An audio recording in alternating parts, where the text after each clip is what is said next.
All right, so this is the second part of the video that I'm making for Venus and Virgo. And I'm going to talk about two aspects. This many, two. And we're sort of taking Venus as being a personal planet, because remember, Venus is one of the three personal planets. So we have Mercury, Venus, and Mars. And we can sort of correlate those, tie those, bridge those with the outer planets. And so Venus is the was considered the lower octave or lower version of Neptune. Venus is can be lust or love for money, our sort of general senses and attractions to things on the sort of home plate, on the the earth plate of our sort of of the world that we're living in, and what is just common for human beings that's not necessarily the most spiritual. Neptune is very, very much about the higher form of love that can be experienced through an altered state of being, that can be experienced through connecting with the divine of some sort and really raising your vibration and tapping into a much higher frequency. So, Venus in Virgo is forming an opposition to Neptune. Now, in August last month, we had Mercury forming an opposition to Neptune, and I have a little video that I made about that. And Venus, Neptune, just those two alone, this is happening on September 24th. The real themes of, we have to look at the shadow sides of Neptune, which is illusion and deception. Neptune was discovered at a time where you could take a little button and press, the, feature that will allow you to take a picture, to take a photograph. And the photograph was invented at the time of Neptune. And there's a really, really good video by an astrologer who talks about when Neptune was discovered and how it got its character. And it's really, really insightful and in depth. And it goes into what went on at the time of the gold rush in American history. And so Venus opposite Neptune can be, maybe just that sort of kind, facade or charisma or layer that can be only at kind of, face value, kind of, I'm seeing this here, but not necessarily something that's really real and true. So, it can look at, this transit can look at, denial of you sort of floating up into the fantasy land, floating up into the dream world of viewing the birds and the clouds and the flowers, and everything is just gorgeous. Where we lose sight of the real beauty and the real possible issues that are recurring down to earth. And this can be in any area of life, be it any kind of work, any kind of sort of downgrade of a promotion that you received, or a falling out of you and then another person in relationship at an extreme, or any relationship issue where you and another person may not see eye to eye, which is a sort of separation going on there.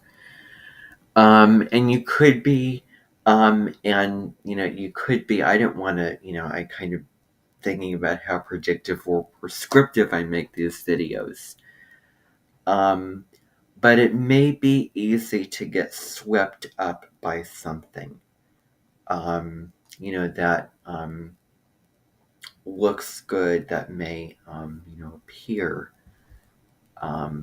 very inviting, that in the end, you know, maybe it's art, like a beautiful portrait that you then discover later doesn't really hit home for you, doesn't impress you, doesn't wow you, or it's just maybe a book that you're investing into that you discover later that you're not a fan of, and this is boring and this is torture to have to read and get through this. Um, and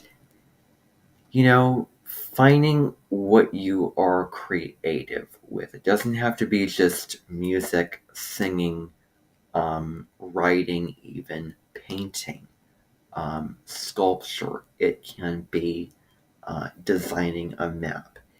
It can be maybe, you know,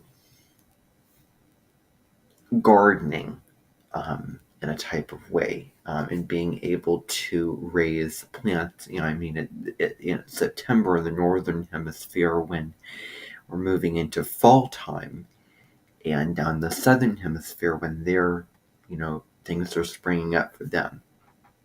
So any fall plants or spring plants, to sort of create your garden of dreams, and the different varieties and tastes and textures of different fruits and vegetables. So that is that. And then on September 26th, we have Venus trining Pluto.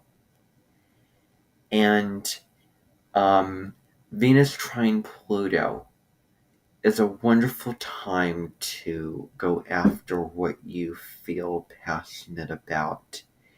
Any kind of, it doesn't have to be just, I'm drinking, hot sauce right out of the, bottle. I was seeing a skit video for Scorpio, and basically what was going on was that the people involved, one of the the person who was acting like the Scorpio was you pouring on a lot of hot sauce right from the bottle, and that's where describes the the kick and the heat, and the intensity that Pluto and Scorpio, as a sign in a planet, can relate to. But Venus trine Pluto can really be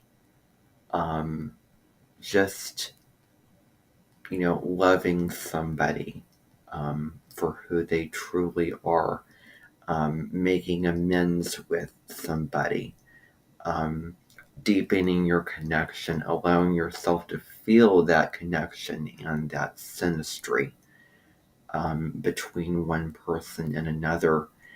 And this could be as simple as going out and having, an ice cream with that person, or it could be, working with them on a project and realizing that the experience is more than working on that project alone, that they may have guidance or wisdom to teach you. And, you know, finding a task that you want to achieve and digging into it. Finding something that you're interested in, finding something that, wows you at this moment, or any, work that you want to get done, or any, you know, type of, like a bed that you want to build, anything that you want to build. It can be wonderful for investing in those kind of things to really, um, just invest your time, invest your energy. Very, um, it's a great time to be very determined and focused on that thing. But with the North Node in Taurus, it can be also taking the small steps and slowing down, taking a break, not being in a rush to complete things, and knowing when to stop and take a break and do something else when it's just not worth it, when your eyes can't focus on a text or um, whatever. Knowing when to stop, and then know, okay, I feel like getting back to this. Well, then, utilize your time and get back to it, especially if you're under a deadline of some sort, where you have to get this task done, of whatever kind. So that is really this transit. Thank you for watching. Subscribe, hit the bell, and like this video, share this, and, well, enjoy.